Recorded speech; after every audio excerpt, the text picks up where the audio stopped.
Olá, gente, tudo bem? Então vamos ver o nosso vídeo agora de regressão usando Cross Validation, certo? Então, como vocês já estão acostumados, né, acostumadas, a gente inicia carregando as bibliotecas. Então aqui a gente tem uma série de bibliotecas que são utilizadas, né, para Machine Learning.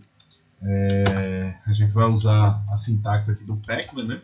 A gente utiliza bastante essa sintaxe porque ela é mais fácil de escrever e também porque se o pacote não tiver instalado, ele instala. Então a gente vai utilizar aqui uma base de dados que ela está lá no nosso GitHub, que é a base de dados da nota das escolas do Enem, enriquecido com alguns dados do Censo da Educação Básica, sobretudo a taxa de distorção, a idade série e a média de hora-aula, além da classificação da escola, se ela é regular, integral, federal e assim por diante, tá? Então a gente está usando aqui uma sintaxe simples, o readCSV, e o detalhe é que a gente, para facilitar, já vai colocar string as factor para que a parte de texto ela já venha como fator, ok? Bom, então base carregada, agora a gente vai usar um processo de transformar o nosso fator. Vou abrir aqui para vocês verem. Então a gente tem aqui o tipo da escola, que é bem relevante, ele é um fator, e para facilitar os cálculos que a gente vai fazer, sobretudo de predição, a gente vai jogar esse fator aqui como dummy, vai transformar ele em colunas binárias, 0 ou 1, tá? Então a gente faz isso com esse comando da linha 7, a gente vai criar uma nova base que eu vou chamar de Enem Escola 2019D, certo? De dummy, e a gente vai usar a função ACM disjunct if. Então isso daqui transforma basicamente as variáveis que você indicar em binários. Então aqui a gente está indicando justamente a variável tipo, ok? Então ao fazer isso, vocês vão ver que estão aqui, ó, ele vai criar as colunas, certo? Beleza? E vejam que o nome está um nome um pouco truncado, porque ele jogou a base e a coluna original. Então a gente vai aqui na linha 8 renomear essas colunas. E por fim a gente vai trazer de volta a base de dummies para dentro da nossa base original usando a função cbind. Então se você está lembrada da função cbind, ela une por coluna, né? Então aqui, ó, vamos visualizar novamente a base. A gente trouxe justamente as dummies que representam a variável fator tipo, ok? Então vamos fazer aqui uma análise exploratória rápida da nossa base. Então, o status, né, como vocês sabem, a gente usa para ver a qualidade da variável, então uma qualidade boa, nós não temos NA. Frequência que a gente usa para ver as variáveis de fator, né, então a variável de fator aqui é justamente tipo. A maior parte das escolas na base de dados é EREM, né, que é como em Pernambuco se chama as escolas que são de referência. A gente tem uma parte de regular, que aqui é como se chama as escolas que não são de referência. Privada, ET, nas nossas escolas técnicas, né, o número pequeno de escolas federais. Então, na linha 15, a gente vai plotar as estatísticas das variáveis numéricas, né? Então, como são muitas aqui, né? E a gente, para fins de agilizar, não tratou o ano, né? Que não é uma variável numérica, nem a ID das escolas, mas essas outras são, e aqui as nossas variáveis binárias, né? Então, a gente vê a distribuição de todas as nossas variáveis numéricas. Por fim, a estatística das variáveis numéricas é um procedimento comum de exploração que a gente pode fazer também a correlação. Então aqui a gente vê a correlação das variáveis, as variáveis que estão próximas e tal. Aí eu vou dizer uma coisa importante, que a gente está trazendo aqui para fins desses dados a base completa, ou seja, a distorção no ensino médio no primeiro ano, no segundo ano, no terceiro. Mas como a gente está falando de Enem, né, e a gente está com filtro aqui, para olhar a nota do Enem, né, dos terceiranistas, então a gente vai usar a distorção do terceiro ano. A mesma coisa a MHA, que é a média de horas-aula, certo? Então aqui, na linha 21, começa realmente o nosso procedimento aí de aprendizagem de máquina para fazer a regressão, né? Então se você também não está lembrado, não está lembrada, regressão é um tipo de aprendizagem supervisionada, na qual a gente vai botar a máquina para aprender, né, uma variável de saída, uma classe que ela é numérica, certo? No nosso caso, a gente vai botar a máquina para aprender a nota. Então aqui a primeira coisa que a gente vai fazer é uma partição. Então a gente vai criar uma partição de dados, certo? Da nossa variável nota, numa proporção de 70%, certo? Então 70% vai ficar no treino e 70% vai ficar no teste. Lembrando que a base de treino é aquela que a gente ensina a máquina e a base de teste é aquela que a gente testa se o nosso modelo ele efetivamente funcionou, ok? Lembrando que se a gente usar 100% da base, a gente vai ter um risco maior dessa aprendizagem ela ter algum problema aí de viés ou variância, tá? Então vamos lá. Criei a partição, criei a base de treino. Então, na base de treino, né, eu estou botando aqui o filtro partição Enem, justamente para a gente ficar apenas com o que foi sorteado aqui na partição. Para quem não lembra, a gente usa colchete, né, para selecionar, né, cortar os dados. O que está antes da vírgula é o corte na linha, o que está depois da vírgula é um corte na coluna. E eu vou usar o menos para garantir que a base de teste vai ser justamente aquilo que não entrou na base de treino. Aí eu vou criar uma coisa aqui que é bem interessante, que é a validação cruzada, certo? Então no pacote Caret, que é o que a gente está usando, a gente tem a possibilidade de criar um controle para o nosso treinamento, certo? Então, enquanto a máquina está treinando, então aqui a gente vai criar um controle de treino, que eu vou atribuir a variável, né, train control. A gente vai criar uma validação cruzada, cross validation, 10 validações cruzadas disso. E essa parte aqui, verbose e iter, é para mostrar a iteração da validação cruzada, ok? Então, quando a gente rodar o modelo, vocês vão ver que aqui no console ele vai ficar mostrando item por item, variável por validação por validação. Novamente, se você não está lembrado do que a validação cruzada é uma forma da gente criar como se fosse um pré-teste. Então a gente vai sortear 10 vezes, né, dentro da base de treino ainda. A gente vai sortear como se fosse gavetas, né, compartimentos. E sempre vai deixar de fora um compartimentozinho para que ainda no treino esse dado, esse modelo ele seja testado. Esse é um processo de validação cruzada que ele ajuda ainda mais que o nosso modelo ele não chegue lá na frente com um problema aí de ajuste, ok? Então a gente vai criar 10 etapas de validação cruzada, sempre por sorteio, né? A máquina ela vai deixar uma parte dos dados fora e aí ela já vai treinando esse modelo, testando esse modelo, desculpe, ainda na fase de treino, ok? Então é como se a gente criasse aí uma estrutura de pré-teste que vai rodar 10 vezes de maneira aleatória. Aqui vamos para os treinamentos. Então nós vamos treinar 4 modelos para vocês verem como compará-los depois, né? Mostrar aqui direitinho. O primeiro vai ser um modelo linear model, não uma regressão linear.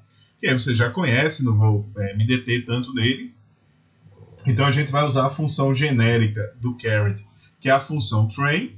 A gente vai atribuir esse modelo a um objeto chamado EnemLM, né? Então a gente está usando, está treinando uma base de dados, está treinando um modelo em cima da base de dados Enem, e esse primeiro modelo ele vai ser o modelo linear, um linear model, então por isso esse nome, ok? Aí a notação é a mesma que a gente usa em regressão no R, a gente quer saber a nota, né? É a variável que a gente quer entender, no caso a classe, e aqui são os atributos que a gente vai passar para a máquina para que ela consiga aprender e entender como é que essa nota funciona. Então lembrando a sintaxe, né, do tio. Aqui a gente passa qual é a base, então é treino, né? Lembrando que a gente, quando tem uma base de dados, divide, né, em experiência, aquilo que a máquina vai usar para treinar. E o método a gente passa aqui é o método LM, ok? E por fim a gente passa aqui o controle, lembrando que a gente criou aqui em cima.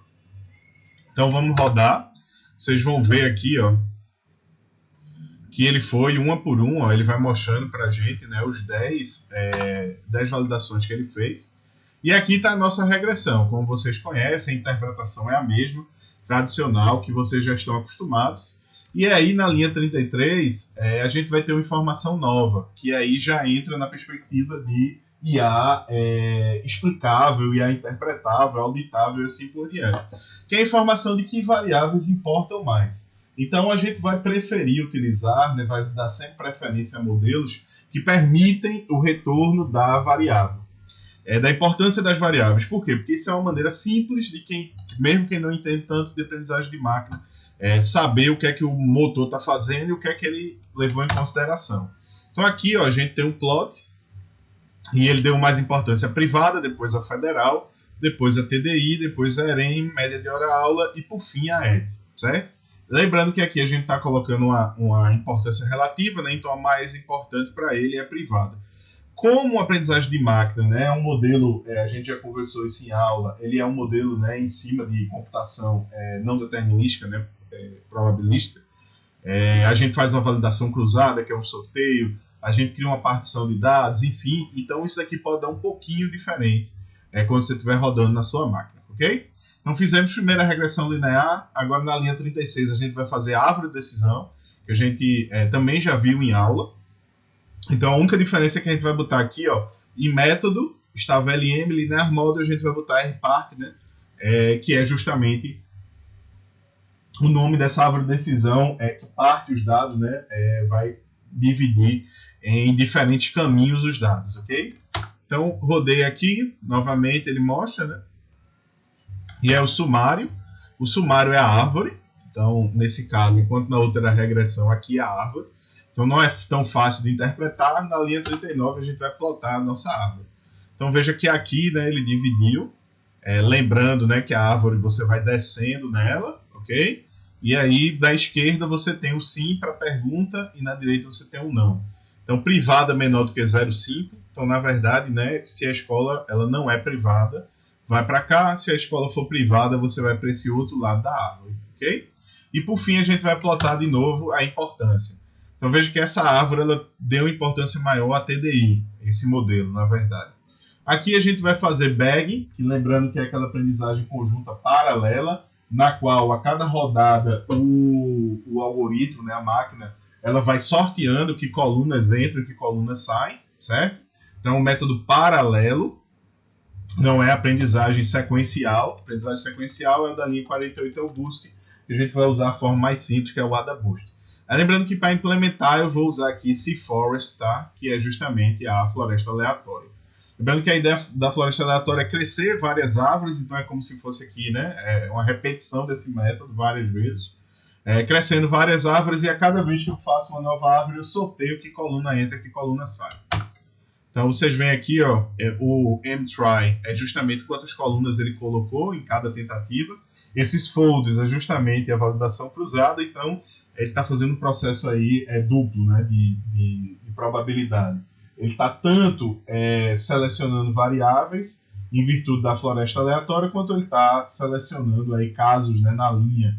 Ele está mostrando na linha por causa da validação cruzada e está mostrando também na coluna por causa da floresta aleatória, ok? Bom, então chegou ao fim o processo, agora a gente vai plotar ali 45, apenas para vocês verem a evolução do modelo, certo? Então aqui, ó, o modelo ele foi evoluindo e ele chegou ao menor erro justamente quando ele colocou 4 variáveis. Então ele começou com erro grande, com 2 variáveis apenas. Quando ele chegou em 4, ele chegou no menor erro possível. Em 7 ele teve o maior erro. Então, em virtude dessa estimativa de erro, ele vai privilegiar as árvores que foram feitas justamente com 4 colunas. Novamente, a gente tem na linha 46, né, a plotagem da importância das variáveis. Novamente, essa importância ela vai mudar porque a gente está usando métodos distintos. Agora, enfim, na linha 49, a gente tem o método boosting, certo? Usando justamente o ideia do AdaBoost, né? Então, a sequência aí, ele é um método de aprendizagem conjunta, né, em Sublearning, mas diferente da floresta aleatória, que é um método bag, um método paralelo, no qual as árvores elas vão sendo treinadas em paralelo e no final a gente tem a perspectiva geral. Aqui o treinamento é progressivo, então a gente vai usar a versão, né, do AdaBoost, que é o GLM Boost, certo? Então veja que ele vai colocando aqui e ele vai tentando, certo? Ele vai criando uma árvore de sequência atrás da outra. Ele aprendeu que quando ele criava 150 árvores, parava de aprender, não tinha mais sentido. Então nós vamos ver novamente a evolução do modelo. Veja que quando ele começa criando uma sequência pequena de árvores, ele ainda tem um erro alto. Quando ele chega em 100 árvores em sequência, ele diminui bastante o erro. E esse erro minimiza por volta ali de 140, 150 árvores, quando ele não tem mais um ganho. Então, gente, aqui novamente lembrando, né, um método sequencial. Então ele vai criando árvores em sequência e a aprendizagem de uma árvore passa para outra. Passa de que maneira? Através dos pesos, das penalidades. Então a árvore ela vai penalizar onde ela errou a aprendizagem e ela vai passar essa penalidade para a árvore seguinte, ok? Então vamos printar aqui o modelo, só para a gente ver. Ó. Então ele usou 7 colunas, 407 amostras, o total de linhas. E aqui vocês veem a evolução do R ao quadrado, do MAI, que a gente vai ver depois melhor essas estatísticas. O R ao quadrado vocês já conhecem.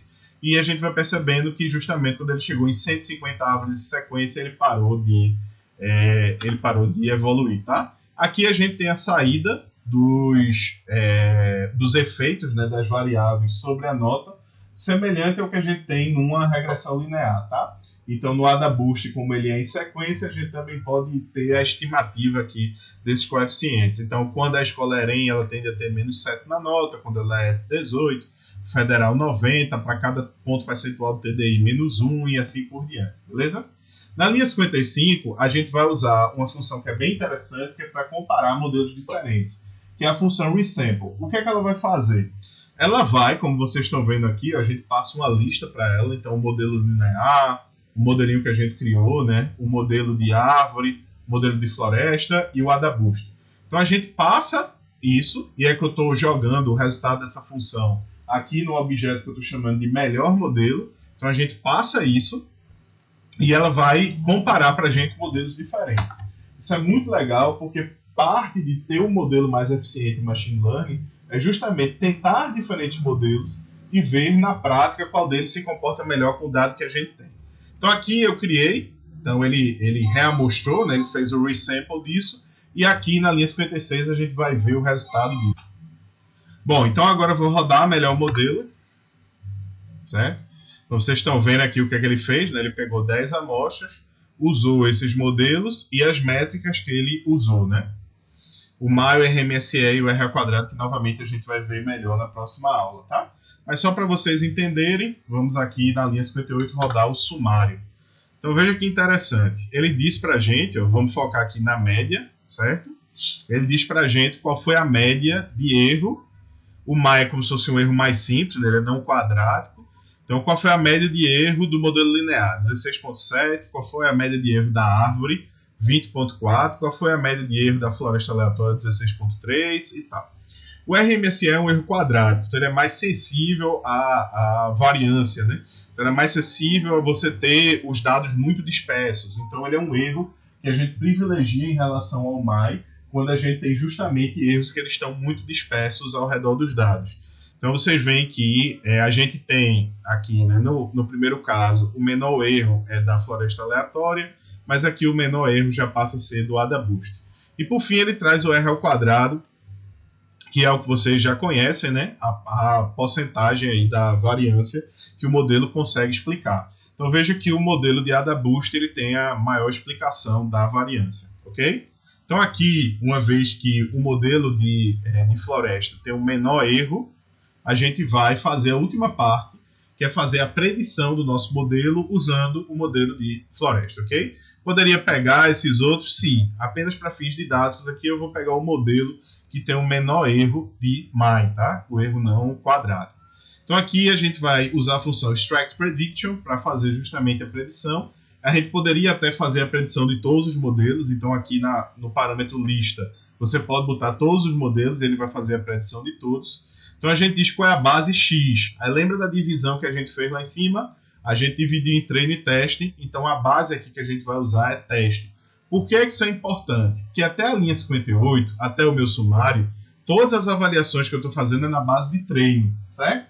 Então a base de treino, mesmo usando validação cruzada, ela está sujeita a problemas de ajuste. Então a gente sempre precisa comparar com a base de teste, que é uma base que eu não passei para a máquina aprender, certo? Então é como se você estivesse auditando esse dado. Você está testando ele aí de maneira independente. Então a gente tem que passar aqui a base testenem que a gente criou e que colunas a gente usa no teste. Então a gente vai usar as mesmas colunas que a gente botou o modelo para aprender. E em teste Y, a gente diz qual é a coluna de saída, é a nota, é a classe, ok? Com isso ele vai criar os valores preditos para a gente. Então vou rodar a linha 60, ele está aí fazendo a nossa predição. E por fim um plot bem legal, que é o plot de valores observados, os valores reais, versus os valores previstos. Então ele vai plotar para a gente quais são os valores reais na base de teste e quais são os valores que foram preditos. Então vamos ver aqui, ó, embaixo. Então a gente observa na base de treino que ele teve com a C-Force, né, a floresta aleatória, ele teve dificuldade de enxergar alguns dados aqui no meio. E veja que interessante, quando ele fez na base de teste, ele melhorou ainda mais. Então ele teve uma precisão ainda maior para esses dados aqui do meio que ele tinha tido dificuldade. Lembrando que a distância para a reta é justamente o nosso resíduo, né? Então quanto maior essa distância entre o ponto azul e a reta, maior é a distância entre o valor predito e observado, maior é o nosso resíduo. Então aqui é interessante que o nosso modelo ele performou ainda melhor na base de na nossa base de teste, ok? Então é isso, gente. Essa é a introdução aí, uma primeira forma, né, de primeiro contato de vocês com a aprendizagem de máquina, né, modelos supervisionados. E aí é justamente um passeio completo no qual a gente mostra as principais boas práticas, né? Usar a ACM disjuntivo, né, criar as variáveis dummy, né, transformar a variável fator em variável dummy, dividir a base entre treino e teste, usar o método de validação cruzada e, por fim, criar mais de um modelo e comparar ele depois para ver qual é o modelo que fica melhor no final. Então é isso. Qualquer dúvida, deixa aí um comentário, ou se você estiver fazendo o curso com a gente no Google Classroom, comenta lá também. Até mais.